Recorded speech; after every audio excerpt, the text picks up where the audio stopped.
Yo, what's good? So I want to show you if I had to start again from scratch, how I would make 100K a month as soon as possible in the agency model, because I think it's the lowest barrier to entry model that you can start in. I've personally scaled my agency to 250K a month. I've helped multiple other people get to multi-6 and 7 figures in their agency. And I truly believe that once you've done it once, you can do it again and again and again, because the process is very simple. So let's dive in. In this video, I want to break down how exactly I would get to 100K a month. No bullshit, no connections. I'm going to be doing it as if I have absolutely nothing. And if there is enough interest on this, I will actually just go in and implement this and build an entire agency from scratch if people want to see it. So the way that I see the agency model is each, or any business in general, anything in your life is kind of like a video game.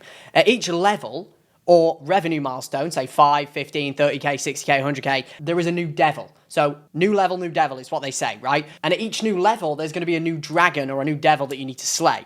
And what got you there isn't going to get you here. You're going to need new team members, new skills, and a high pain tolerance at each level. For example, stage 1 of the agency is where you're getting free trials, you're figuring out fulfillment. Stage 2 is what you call the delegation dilemma, which I literally just got off a call with somebody onboarded into License and Scale. His name's Ricardo, who's at stage, but now he's got to build a team. You're in stage 2, which is you just have too much shit to do, and you need to figure out how to delegate those things and bring on a team and manage them and develop culture and pay them and hire them and all that shit that he had no idea how to do because he hasn't slayed that dragon yet. It's a new dragon that he needs to slay. And the way that I see growing a business, it's kind of like a video game. Like if you restart, it's very easy to get back up to the level that you already reached before. Because if you go and play, let's say Mario as an example, right? If you restart and you lose all of your access to the game and you have to restart from like level 1 as an example, you're not going to have a problem getting up to the level that you got to before. And the reason behind that is because you've already acquired the skills and the knowledge and you've already got the experience required in order to slay the dragon at that level. And I made this like 5-year-old drawing just to show this visually. Each new level, there is a new devil. And at each new level, the devils get harder and harder to conquer simply because you need to get better as an individual and you need new skills, new experiences, and you ultimately need to become a new person and create a new identity. And let's say you get up to level 4 and then you have to restart again. Your agency burns down, you get sidetracked, you fucking start jerking off and you just shut the thing down. You already know that you can get back up to this level because you already know the things that you need to do in order to get there. Like for example, for me, I know that if I went broke tomorrow, I could get an agency up to 6 or multi-6 figures in the span of 6 to 12 months, like almost guaranteed. I could get to 100K a month in 90 days. And the reason I know that is because I've conquered all of the dragons to get up to that level, to 100, 200, 300K a month, right? So a little bit of a side note, but it's important that you understand like the psychology behind why it's actually easy to do something that you've already done before if you've already done it, okay?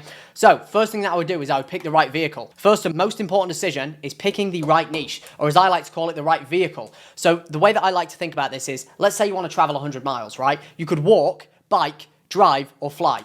All of them require roughly the same amount of energy from you, and you could even argue that walking and biking requires more energy than just flying, where you could go in a plane and have it fly for you and you're pretty much exerting the same amount of energy, if not less, but the results are dramatically different because of the vehicle that you choose. And the exact same applies to your agency. You can work just as hard in a low leverage niche as a high leverage one, but the results will be worlds apart. Just to give you like a tangible example, think about if you have 2 salespeople, right? Both of them take 100 sales calls, but this one's already taken 1,000 sales calls and they've already been through 5 sales training programs. This one's never taking a single sales call, is an introvert and doesn't know what the fuck they're doing. Both of them put in the same amount of input, but this one is going to get significantly more out. This is basically what leverage is. Leverage is the amount you get out for what you put in, and the person with the high leverage often has more skills and experience in that domain of their life specifically, okay? And this is why niche selection, I would argue, is probably one of the most important things you can do. And I would say one of the biggest mistakes that I made building my agency was going in a niche that was low leverage in med spa, and I'll explain why in a minute. But in terms of picking a niche, I'm looking for these specific characteristics. I'm looking for high ticket value, clients who can easily afford 2K a month, and they already charge the end consumer, they target multi-$1,000, if not 10, 20, 30K. The more that your client charges their consumer, the more money that you can make. So I'm looking for something where they have a high ticket service that they sell. Underserved market, something that isn't super sophisticated, recession resistant, and a high ticket consumer size, okay? So the more money your clients make per customer, the easier your job is going to be because you can make them an ROI much quicker. And based on these criteria, I would probably pick something like the high-end home remodeling niche. And you can literally just use ChatGPT for this shit. If I give you an example, I made this niche selection agent, which you don't even need. You can just use like normal ChatGPT. And you put in like, help me select a niche. You can see here, it's going in. And first thing, it's going to put in the ideal niche criteria, the TAM, the average ticket size, necessity over luxury, low seasonality, moderate competition, and healthy margins, okay? And then it's going to start putting in example niches that I can run into. So you can literally just put into ChatGPT, help me select a niche, I'm looking for these key things, TAM, average ticket size, necessity, low seasonality, moderate competition, healthy margin, and then it starts giving you a shit ton of different examples. And let's say, for example, my passion is in the art industry. I love art, as an example. Then what you can do is you can start picking niches that fall under the bucket of things that you're passionate about that can also make you a lot of money. So there's going to be three main things that you need to look for when you pick a niche. So let's say this is circle number 1, this is circle number 2, and this is circle number 3. Your goal is to find the sweet spot between here. Now, those three things are, number 1, you need to find something that you somewhat enjoy / are passionate about, something that has a lot of money in it, and something that is a growing industry. If you can check those 3 boxes, or at least 2 or 3 of those boxes, you will make a lot of money, okay? And you will continue doing the things you do because you want to be in an industry that you're somewhat passionate about, because building an agency is like eating glass. It fucking sucks, right? So the closer that you can get to this fucking middle circle here between this one, and this one, the happier you will be, the more money you will make, okay? Very simplistic. So for me, I would probably pick something like remodeling because the average project value is about 20 to 50K. One new client is worth like 20 to 50K in immediate revenue. Home improvement is relatively recession resistant. Everybody always wants to remodel their homes. It's a need for many home owners. It's a growing industry, and you only need to bring them 1 to 2 clients a month to make a massive ROI. So for example, if I bring a home remodeler 1 client a month and they make 50K from that client, and I charge them 5K a month, I only need to bring them 1 client to make them a 10x ROI. Now, if we compare that to another niche, like med spa, for example, this is why I say this was my biggest mistake going into that industry. Average client value is like $500 to $1,000 a treatment. You need to bring them, say, 10, 20 clients a month for an ROI. It's primarily a want and not a need. It's more affected by economic downturns, and it's got higher no-show rates and more complex fulfillment. And again, this is actually one of the biggest mistakes I made in my agency, which is picking the wrong vehicle. And I've had like people come into my agency and do like operational audits and give me feedback on like what I can do differently, what we're doing right. I've had so many people come in doing like $1 million a month that I've like paid to come in and audit my agency and tell me that I already have an agency that has the systems and infrastructure of a 500K to $1 million a month agency. And when I heard that, I was like, fuck, I made a mistake, but I got to roll with it. And at least now when I go in and I teach people this, if they're in the right vehicle, they are going to make so much fucking money. It is unreal. And that's why we've had people like Edvin who went to like $500,000 a month in like 12 months or something ridiculous at 16. So the vehicle you choose often matters more than the skill set, because you can be the world's best marketer in a shitty niche, but you'll still lose to an average marketer in a killer niche, okay? So that's the niche piece. Then I would create a no-brainer offer. So I want to solve one specific problem. Now, I would literally just use ChatGPT for this as well. I also went ahead and created an agent for this, but you don't need an agent for this. You can just use normal ChatGPT. So I'm just going to put into the agent that I created, help me make a no-brainer offer, which all I did to create this agent, by the way, is I went in and I put in Alex Hormozi's $100 million offers audiobook into ChatGPT and like 100 different offer creation videos, courses, all of that stuff. So for example, I am targeting remodelers. What service or outcome do you offer? I'm bringing them qualified consultations that will convert into 20 to 50K bathroom projects, okay? 3, what's the service or outcome you offer? Facebook ads, done for you, appointment setting with AI, so building out AI infrastructure. And then let's say I also help with content creation using AI to build their personal brand. Prime example, right? 4, what specific result do they want to buy? They want, say, 30 qualified homeowners with budgets of more than 20K ready to buy, okay? 5, how do you deliver that result? We run ads, we qualify the leads and book calls into their calendar. We run ads, book calls, and book in-person consultations at the homes of the leads, and we pre-qualify their budget. Prime example. 6, what do your best clients love most about your service? If you have any clients, you can put that in. For me, I'm going to put NA because I'm assuming the people watching this either have some clients or don't have some clients, whatever it is. Who's your ideal client and who's a bad fit? So people that are a bad fit are broke remodelers who do not have a team and can't afford 3K a month in ad spend. 8, what do your competitors offer that you want to beat? They sell 30 appointments in 90 days. I want my offer to be better than this and to make it a no-brainer. 9, what pricing model are you aiming for? I want to have a performance-based hybrid offer. People would feel stupid saying no to. Okay, and again, you don't necessarily need to use the agent that I've gone ahead and created. You can just put this into ChatGPT and say, hey, I want to make an offer. Here's Alex Hormozi's $100 million leads book, for example. Cool, so it's gone ahead and gave us an offer. We bring you 30 in-home consultations with homeowners ready to spend 20K on bathroom models, or you don't pay us a dime until we do. What you deliver, bold guarantee. We can also say we'll also build your AI follow-up, pricing model. So they pay $2,500 setup fee for the AI infrastructure and the setup. Performance model, $500 per qualified booked in-home consultation. Optional cap, stop billing after 40 consults to reduce risk perception. Target, 8 to 12K in revenue per 90-day period. Okay, cool. I kind of like it. And it explains why it beats competitors. Sweet. So if we put this in onto a document, just so we're 100% clear, we've got the niche, which is bathroom remodelers. We've got the offer. So our offer is pretty much everything here. And we should also probably know why this beats competition. So we can just put all of that in too. Got the niche, got the offer.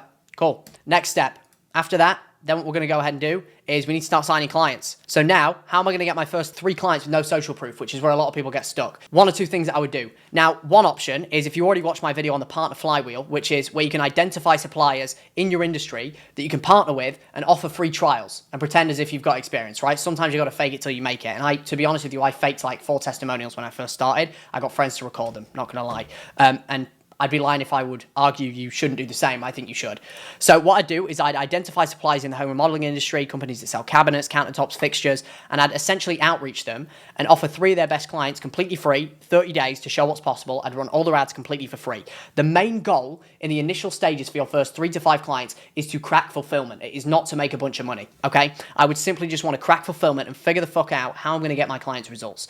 And the reason this is important is because, number 1, it gives me instant credibility by association. I get multiple clients at once, and I create a referral engine that keeps growing. If you don't know what I mean by that, I would follow through with the steps that I went through in the how to get clients without paid ads or outbound, which I already made on my channel. And this way, I'm focusing on the upper market.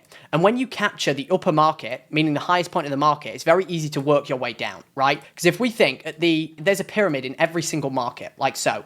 And at the bottom of the market, you've got like the brokest people in your niche. At the top of the market, you've got like the richest people in your niche that have big franchises, or like the cabinet companies that sell to hundreds of different remodelers that need marketing every single month, okay? I want to target here because it's very easy to go from the top down, because you have the social proof of working with the top, and the people at the bottom are like, oh shit, you've worked with that company who is super big, who I respect and admire greatly, and if you've been able to help them, then you can help me, okay? That'll be a prime example. Now, method number 2, which is probably more realistic, which I would do both of these in congruency with one another.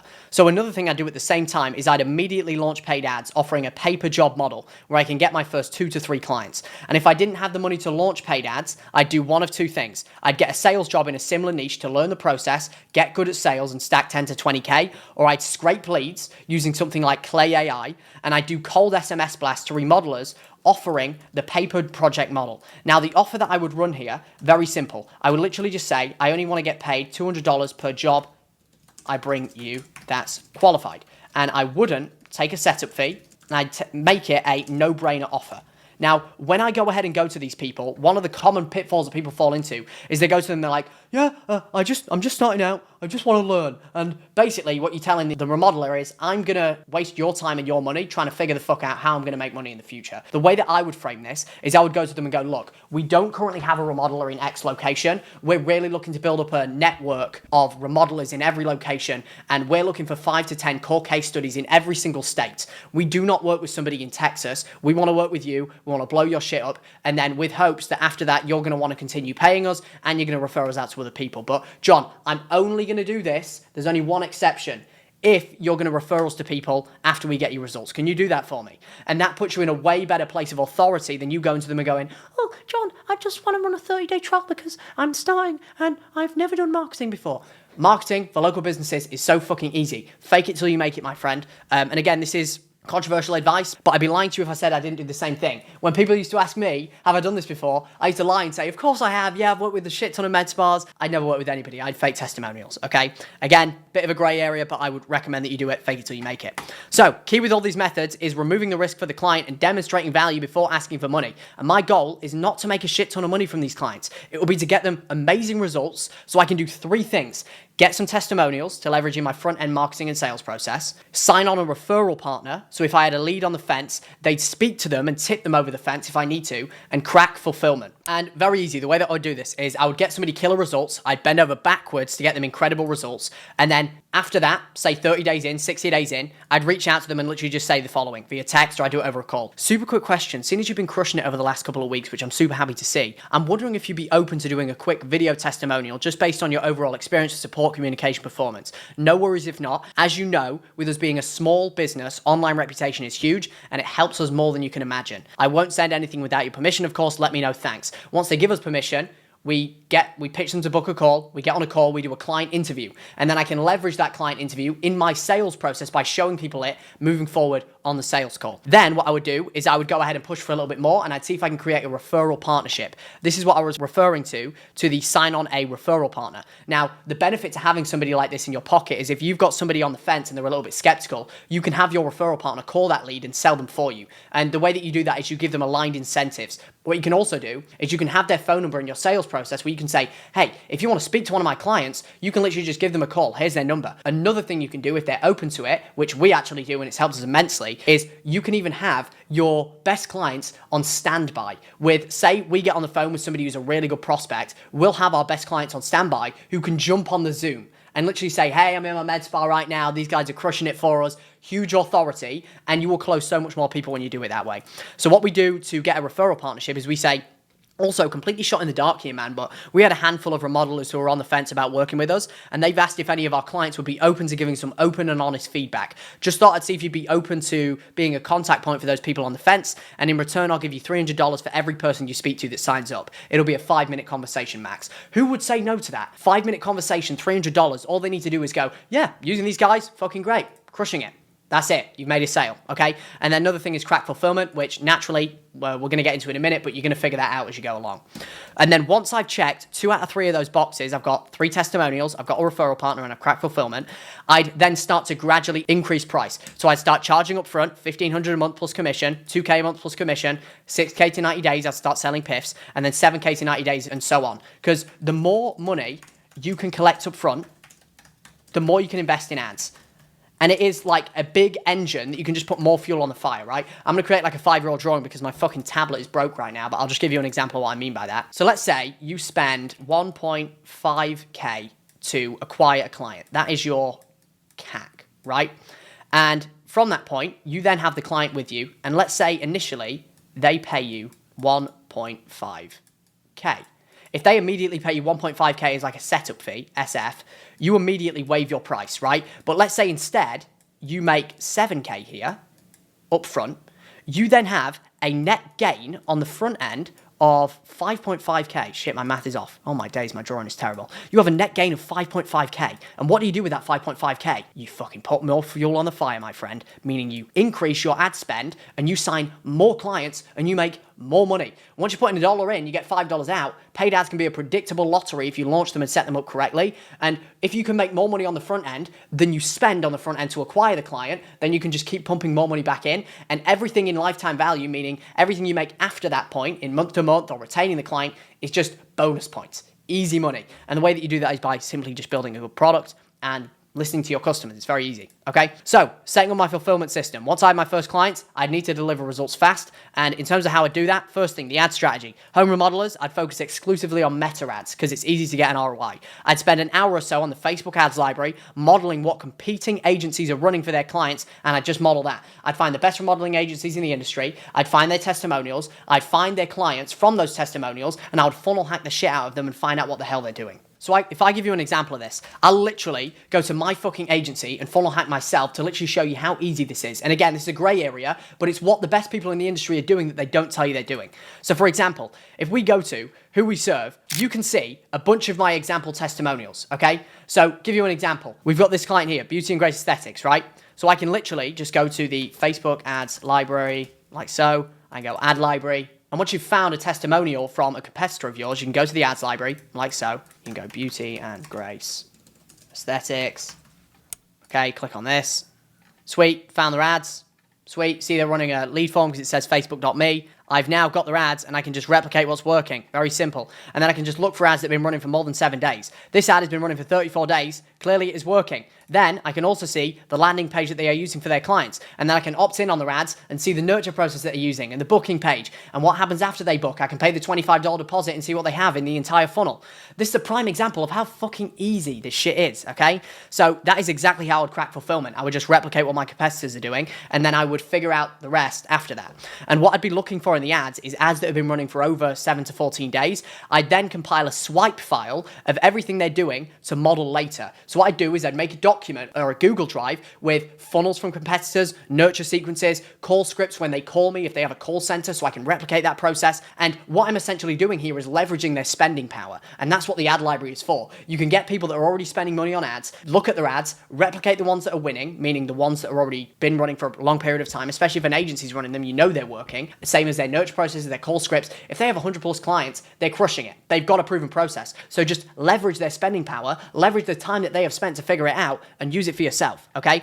And then I'd also use AI to scale my fulfillment. So I'd use ChatGPT to generate ad images, ad copy, and I'd use Closebot, which is like $300 a month, to automatically text leads and book appointments for my clients. And the beauty of the home remodeling niche is that you don't need a complex call center operation if you don't need it, okay? And the good thing about not having a call center is your margin is going to be a lot bigger. There's pros and cons, but the pros are margin is going to be bigger, way less operational complexity, and you don't have all the overhead and the bullshit that comes with managing a whole nother business in one with a call center, okay? And the benefit of being in a niche where the contractor goes to the homes of the clients, like solar, like remodeling, like roofing, is there isn't a show rate issue, meaning you don't need deposit collection or a complex appointment confirmation system because nobody's not going to no-show to their own home unless they just move out of their own home like a retard, which isn't going to happen. So a simple AI texting call can qualify leads and book consultations with minimal human intervention, okay? So that's all of that in terms of fulfillment, how I'd sign my first clients, how I'd get social proof. How would I scale to 30K a month? With my first 3 clients delivering results, I'd focus on scaling to 10 clients, which is going to get me to around 30K a month within, honestly, 90 days.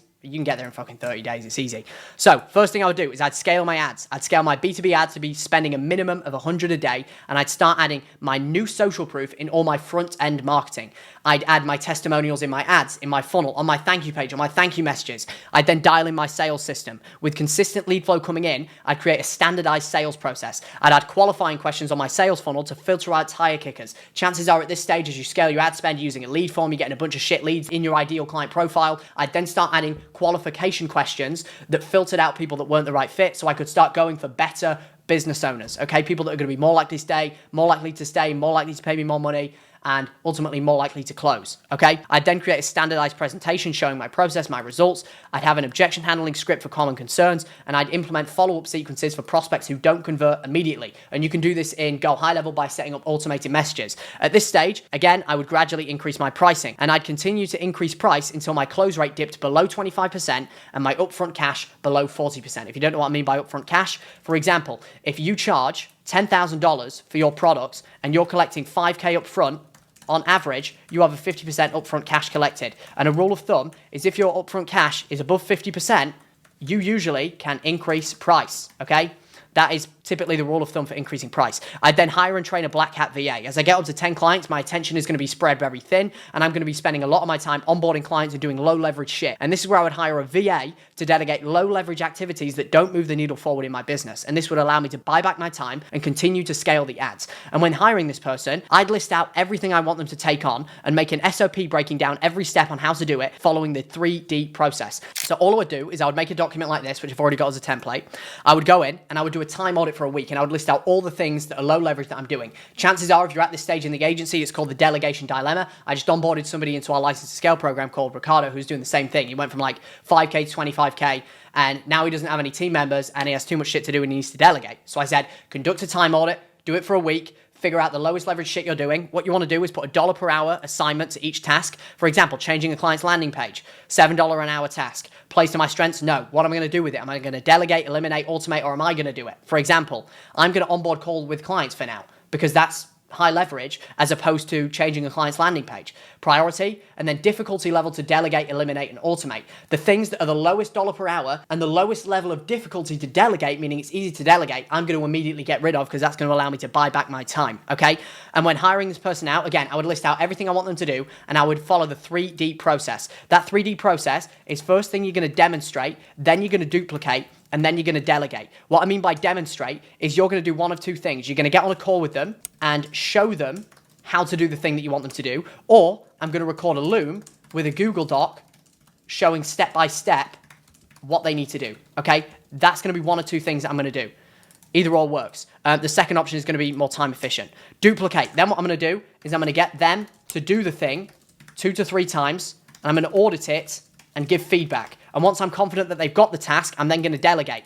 Now, when I say delegate, all that means is I'm going to give them ownership over the task and explain the frequency of the task. So for example, if it's refreshing client ads, I'm going to go to them, I'm going to go, you now understand how to do this, you understand the thought process, you've got the SOPs, I'm here to support you if you need it. I now need you to check all of our clients' ads every 2 days and update this board, which tells us what the metrics are, what you're doing to improve it, and if there's any support that you need. Very damn simple, okay? So I would get myself out of the low leverage shit so I have more time to focus on sales, marketing, and client success. That's all I should be focusing on at this stage at around 30K a month, okay? Then scaling to 20 clients, 60K a month. Here, I would need to start building an actual team, not just me and a VA. And here's exactly who I would hire and when. Second person I would hire is a media buyer, because my black hat VA, who's doing everything, is going to be too overwhelmed. This person would handle the day-to-day campaign management for our clients, allowing me to focus on sales and strategy. And I'd hire them when we hit around 15 clients and or when my VA is overwhelmed with too much shit to do, okay? Because as you scale, your VA is going to be doing more stuff such as onboarding clients, editing videos, whatever that looks like, okay? Third hire, I would hire a client success manager. This person would handle client communication, reporting, retention,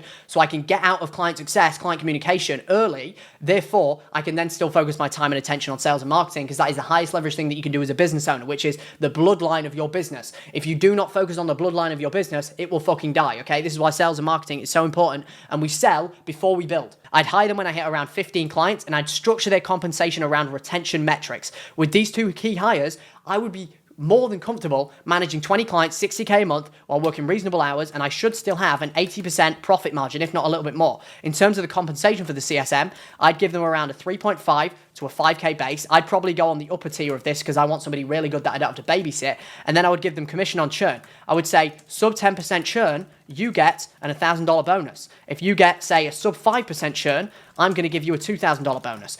Big enough bonus to incentivize them to want to get that number as low as humanly possible, okay? And then I would also give them 10% of cash collected on upsells. If there's any additional upsells that you can offer, such as SEO, chat widgets, additional campaigns, additional ad spend, additional locations, whatever that looks like, okay? And then finally, scaling to 100K a month, which in this case, because we're in a high leverage niche, we're charging a lot, that's only 30 to 35 clients. To reach 100K a month, I'd focus on 3 key areas. I'd increase our average client value by adding complementary services that enhance my core offering, so I can make more clients from my current clients, because it's easier to sell existing clients than it is to get new clients, and it's significantly easier to manage 30 clients than it is to manage 50, okay? So I'd start adding additional upsells, Google Business Profile Optimization, content, review generation, referral programs, and I'm really looking for things that are easy to implement, that are able to be productized, that are easy to scale, and that have a high profit margin, okay? An example of that would be AI SEO. Another example would be upselling clients on a reactivation campaign when they first come in, where, to be honest with you, most agencies are offering that for free. Just add it as an upsell. Start charging $300 for it, and you'll find that you'll very easily just add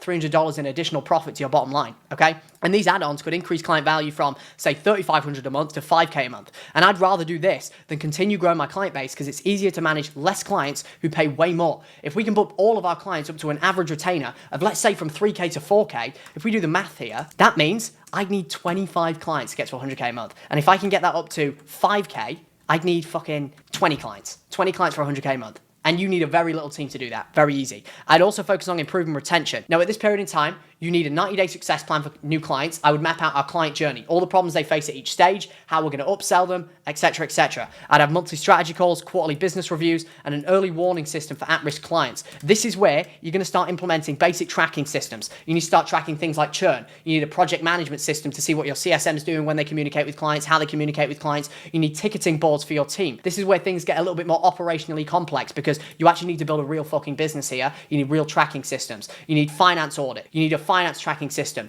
You need an exit call system to make sure that you're tracking all of the reasons that why people churn. And on those monthly strategy calls, you can go in and audit those reasons and make sure that you're putting things in place, okay? And my goal would be to improve retention from around 80% to 90% quarterly, which would dramatically increase LTV. And then number 3 is I would expand acquisition channels. I had 2 to 3 new partner categories. I'd start looking at industry consultants, software providers, complementary service providers, and I'd start building referral partnerships that can bring me a shit ton of clients, because you running paid ads is kind of like getting a fishing rod and getting one client at a time. If you get a referral partnership that has access to 100 different remodelers, you're going on the boat and getting a big fucking fishing net and getting like 100 clients at once or 100 fish at once, okay? And this is how I'd get to 100K a month within 6 months. And if you want my help doing that, click the link below. I have something to sell you. Take a look at it. Ciao.